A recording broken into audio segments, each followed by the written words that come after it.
Calcutta university 6 semester BA history general বা পাশে তোমরা যারা পড়ছো অর্থাৎ এমডিসি কোর্সে তোমরা যারা পড়ছো তোমাদের সেই ইতিহাসের সিলেবাস নিয়ে আলোচনা করবো আজকের এই ভিডিওতে। তোমাদের 6 সেমিস্টারে দুটি পেপার পড়তে হবে, CC7 এবং CC8। CC7 পেপারটি যেটি আধুনিক ইউরোপের ইতিহাস, তার সিলেবাস আমি এর আগের ভিডিওতে আলোচনা করেছি, তার লিঙ্ক দেওয়া থাকবে এই ভিডিওর ডেসক্রিপশন বক্সে। এখন আমরা আলোচনা করব CC8 অর্থাৎ MDC8 পেপারটির যে সিলেবাস অর্থাৎ আধুনিক ভারতের ইতিহাস। এই পেপারটি 6 সেমিস্টারে প্রত্যেকের পড়তে হবে, অর্থাৎ যারা 6 সেমিস্টারে পড়ছো ইতিহাস তোমাদের এমডিসি পেপার হিসেবে রয়েছে, প্রত্যেকেরই পড়তে হবে এই আধুনিক ভারতের ইতিহাস। তো এই পেপারটিতে কি রয়েছে সেই সিলেবাসটা নিয়ে আমরা একটু সংক্ষেপে দেখে নেব। দেখো সিলেবাসের সময়সীমাটা দেখো 1757 থেকে 1857। 1757 পলাশী যুদ্ধ হয় এবং 1857 মহাবিদ্রোহ হয়। 1757 থেকে 1857 এই 100 বছর আমাদেরকে পড়তে হবে। ভারতবর্ষের ইতিহাসে আধুনিক যুগ শুরু হয়েছে কিন্তু পলাশী যুদ্ধের পর থেকে, অর্থাৎ 1757 পর থেকে। তা আধুনিক যুগ শুরু হয়েছে আজ প্রায় 200-250 বছর। তা এর প্রথম যে 100 বছর অর্থাৎ 1757 থেকে 1857 এই 100 বছরের ইতিহাস আমাদেরকে পড়তে হবে। ইংরেজরা ভারতবর্ষে 200 বছর রাজত্ব করে, তার প্রথম 100 বছরের যে ইতিহাস সেই ইতিহাস ধরা রয়েছে তোমাদের এই CC8 পেপারটির সিলেবাসে। তা দেখো এখানে সিলেবাসে কি রয়েছে, তোমাদের 7 পেপারের মতো 8 পেপারও কিন্তু 6টি ইউনিট রয়েছে, অর্থাৎ 6টি অধ্যায় রয়েছে। এই 6টি অধ্যায়ে কি কি রয়েছে একবার দেখে নাও। প্রথম যে অধ্যায়, অষ্টাদশ শতকের মধ্যভাগে ভারতের সমাজ ও অর্থনীতি। 1757 থেকে সিলেবাস শুরু হচ্ছে। 1757 মানেই হচ্ছে অষ্টাদশ শতকের মধ্যভাগ। তো এই সময় ভারতের অর্থনীতিটা কেমন ছিল, এই সময়ে ভারতের সমাজও বা কেমন ছিল। তো দেখো অষ্টাদশ শতকে ভারত ছিল অন্ধকারচ্ছন্নের যুগ, এমনটা বলা হয়। আবার আরেক দল ঐতিহাসিক বলছে যে অষ্টাদশ শতক ছিল সমৃদ্ধির যুগ।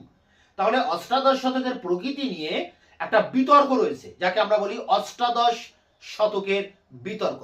তো এই প্রশ্নটা বা এই বিষয়টা নিয়ে আমাদেরকে প্রথম ইউনিটে পড়তে হচ্ছে। এরপরে দেখো রয়েছে 2 ঔপনিবেশিক শক্তির বিস্তার। তা 1757 পর ব্রিটিশ শক্তি ভারতবর্ষে আসে এবং তার একটা ঔপনিবেশিক শক্তি ভারতবর্ষে তাদের আধিপত্য বিস্তার করে। এই ধাপগুলো কি ছিল বা এই ক্রম পর্যায়টা কি সেটা আমাদেরকে জানতে হবে। তো এখানে কি কি রয়েছে দেখো। ঔপনিবেশিক শক্তির বিস্তারে যদি আমরা পলাশী যুদ্ধের পরে ধরি, তাহলে পলাশীর যুদ্ধ, তার কারণ ফলাফল। পলাশীর যুদ্ধের পরে বক্সারের যুদ্ধ হয় এবং বক্সারের যুদ্ধের কারণ ফলাফল। বক্সারের যুদ্ধের সূত্র ধরে ইংরেজরা দেওয়ানি লাভ করে, সেই দেওয়ানি লাভের গুরুত্ব তাৎপর্য। এরপরে ব্রিটিশ শক্তি বা বাংলাদেশে দ্বৈত শাসন ব্যবস্থা চালু করে। তো সেই দ্বৈত শাসন ব্যবস্থাটা কি সেটা আমাদেরকে জানতে হবে। আবার এই ইস্ট ইন্ডিয়া কোম্পানিকে রেগুলেট করার জন্য, তাকে নিয়ন্ত্রণ করার জন্য ব্রিটিশ পার্লামেন্ট নিয়ে আসে 1793 এর রেগুলেটিং অ্যাক্ট। 1773 এর রেগুলেটিং অ্যাক্ট। তারপর ব্রিটিশ প্রধানমন্ত্রী নিয়ে আসেন পিটস ইন্ডিয়া অ্যাক্ট। তো এগুলো আমাদেরকে জানতে হবে এই ঔপনিবেশিক শক্তির বিস্তারে। আবার ঔপনিবেশিক শক্তির বিস্তারে আরো কিছু কিছু অংশ আমাদেরকে পড়তে হবে, যেমন ভারতবর্ষের অন্যান্য অঞ্চলে মানে বাংলাদেশ বাদে আরো অন্যান্য অঞ্চলে যে ব্রিটিশ শক্তি সম্প্রসারণ হয়েছিল সেটাও কিন্তু আমাদেরকে জানতে হবে। তো ব্রিটিশ শক্তি সম্প্রসারণের ক্ষেত্রে লর্ড ডালহৌসি নিয়ে এসেছিলেন সত্যবিলোপ নীতি এবং লর্ড ওয়েলেসলি নিয়ে এসেছিলেন অধীনতামূলক মিত্রতা নীতি। এই দুই নীতির মধ্য দিয়ে ভারতবর্ষের বেশিরভাগ রাজ্যগুলো ইংরেজরা তাদের সাম্রাজ্যভুক্ত করে এবং এই সাম্রাজ্য, তাদের এই সাম্রাজ্য বিস্তার করার ক্ষেত্রে তারা দক্ষিণ ভারতে যে মহীশূর রাজ্য রয়েছে, যেখানে হায়দার আলী ও টিপু সুলতান, তাদের সাথে ইংরেজদের বিরোধ বাঁধে এবং 4টি যুদ্ধ কিন্তু এখানে হয়। প্রথম ইঙ্গ মহীশূর, দ্বিতীয় ইঙ্গ মহীশূর, তৃতীয় ইঙ্গ মহীশূর এবং চতুর্থ ইঙ্গ মহীশূর। অর্থাৎ এখানে ইংরেজদের সাথে মহীশূরের যে সম্পর্ক, যাকে আমরা বলি ইঙ্গ মহীশূর সম্পর্ক, সে বিষয়টা আমাদেরকে ভালো করে পড়তে হবে। পাশাপাশি মহীশূরের পাশে রয়েছে মহারাষ্ট্র অর্থাৎ মারাঠা শক্তি।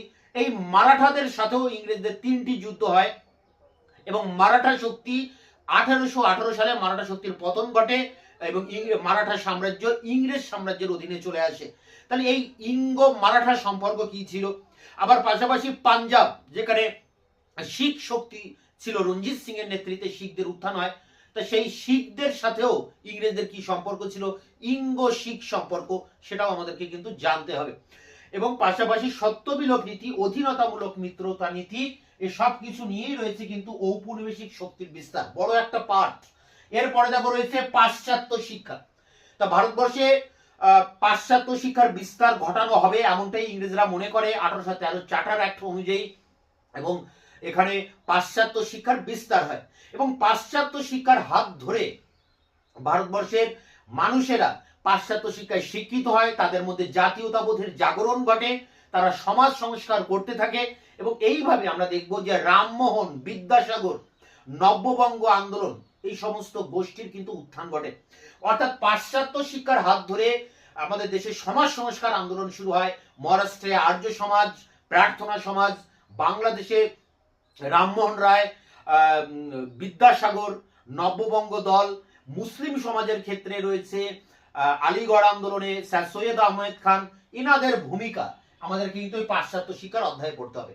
আবার পাশ্চাত্য শিক্ষার বিস্তারটা কিভাবে হয়েছিল, এখানে খ্রিস্টান মিশনারিরা কি ভূমিকা নিল, ইউরোপীয়রা কি ভূমিকা নিল, ভারতীয়রা কি ভূমিকা নিল, পাশ্চাত্য শিক্ষা কিভাবে জাতীয়তাবাদের জাগরণ ঘটালো, এবং পাশ্চাত্য শিক্ষা প্রবর্তনের আগে এই দেশের শিক্ষা ব্যবস্থা কেমন ছিল, সব কিছু নিয়ে আমাদেরকে পড়তে হবে এই পাশ্চাত্য শিক্ষা। এরপরে দেখো 4 নম্বর ইউনিটে রয়েছে ভূমি রাজস্ব ব্যবস্থা। অর্থাৎ ইংরেজরা এদেশে আসার পর তারা যে দেওয়ানি লাভ করে 1764 সালে দেওয়ানি লাভ, 65-তে দেওয়ানি লাভের পর বাংলা, বিহার, উড়িষ্যার যে রাজস্ব আদায়ের অধিকার তারা তাদের হাতে নেয়, এবং বাংলাদেশে কোন ব্যবস্থা চালু করা হবে ভূমি রাজস্বের ক্ষেত্রে তা নিয়ে কিন্তু তাদের অনেক পরীক্ষা নিরীক্ষা চলতে থাকে। হেস্টিংস এখানে আমিনি কমিশন তৈরি করে, ভ্রাম্যমাণ রাজস্ব বোর্ড তৈরি করে, একাধিক পদক্ষেপ নেয়, এবং এখানে 1 বছরের জন্য জমি ইজারা দেওয়া শুরু হয়, 1 শালা বন্দোবস্ত। এরপরে আসে 5 শালা বন্দোবস্ত, তারপরে 10 শালা বন্দোবস্ত, অর্থাৎ 5 বছরের জন্য জমি বন্দোবস্ত দেওয়া, 10 বছরের জন্য জমি বন্দোবস্ত দেওয়া, এবং শেষে 1793 সালে এখানে লর্ড কর্নওয়ালিস চালু করেন চিরস্থায়ী বন্দোবস্ত। তা বাংলাদেশে সেই চিরস্থায়ী বন্দোবস্তের কেন প্রবর্তন করতে হলো, তার কারণটা কি, এবং চিরস্থায়ী বন্দোবস্ত প্রবর্তনের ফলে কি হলো, সেটাও কিন্তু আমাদেরকে জানতে হবে। পাশাপাশি ভারতবর্ষের অন্যান্য অঞ্চলে তখন ইংরেজরা সেখানে কবজা করে নিয়েছে, দখল করে নিয়েছে, এবং সেই সমস্ত অঞ্চলেও তারা কিন্তু একটা ভূমি রাজস্ব ব্যবস্থা চালু করে। যেমন রায়তওয়ারি ব্যবস্থা, মাদ্রাজ প্রেসিডেন্সিতে এই রায়তওয়ারি ব্যবস্থা চালু হয়, সেই রায়তওয়ারি ব্যবস্থা জানতে হবে। উত্তর ভারতে মহলওয়ারি বন্দোবস্ত চালু হয়, এবং উত্তর ভারতে আরো একটি বন্দোবস্ত হয়, সেটা হচ্ছে ভাইয়াচারি। তা এই চিরস্থায়ী রায়তওয়ারি, মহলওয়ারি, ভাইয়াচারি, এগুলো সবই ছিল ব্রিটিশ সরকারের যে ভূমি রাজস্ব ব্যবস্থা, সেই ব্যবস্থার এক একটা অংশ।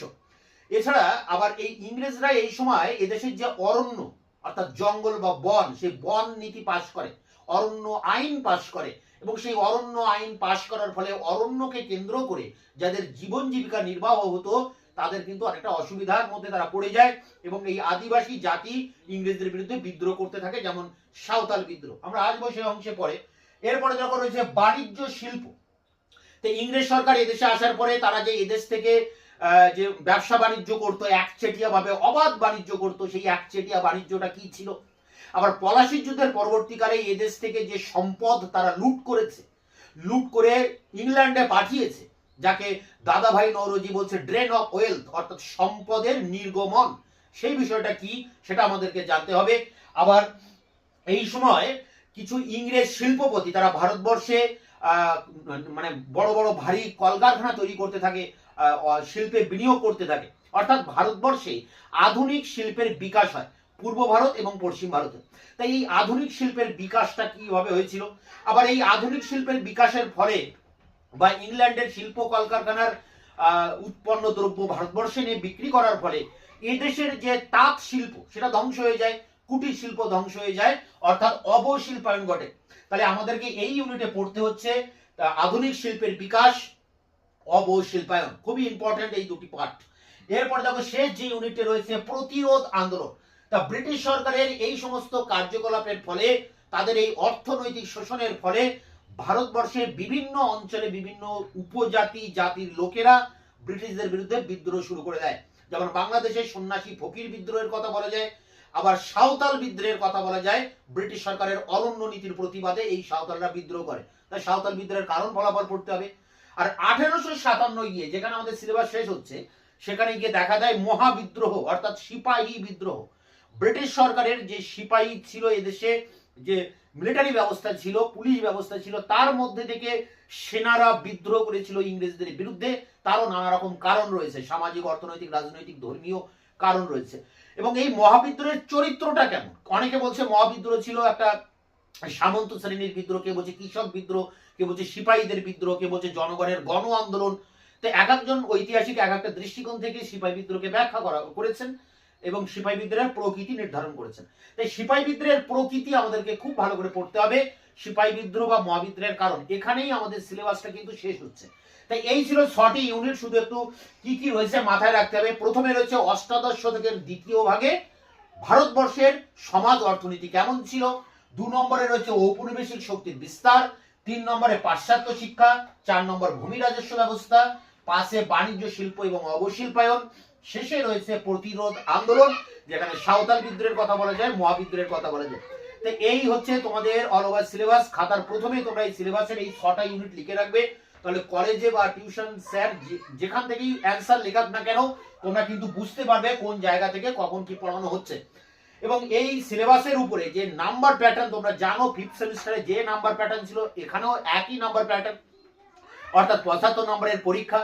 সেখানে 20 নম্বরের প্রশ্ন 2টি লিখতে হবে, 4টি প্রশ্ন পরীক্ষায় আসবে।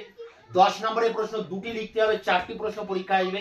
5 নম্বরের প্রশ্ন 3টি লিখতে হবে, 6টি প্রশ্ন পরীক্ষা আসবে। এই 75 নম্বরের পরীক্ষা হবে এই CC8 বা MDC8 পেপার, আধুনিক ভারতের ইতিহাস। এই পেপারটি প্রত্যেকের পড়তে হবে।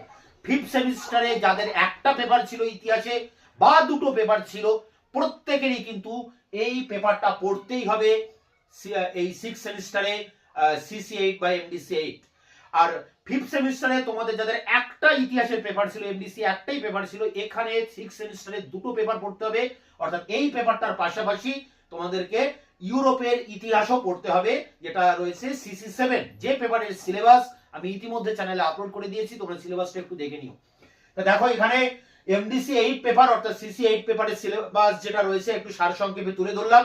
আমি এর পরের ভিডিওতে এই পেপারের যে সাজেশন, পূর্ণাঙ্গ সাজেশন, 100% কমনযোগ্য যে সাজেশন, সিলেবাস ওয়াইজ এবং বিগত বছরের প্রশ্নপত্র দেখে যে কম্প্যাক্ট সাজেশন, সেই সাজেশন আমি এর পরের ভিডিওতে তোমাদের সামনে নিয়ে আসছি।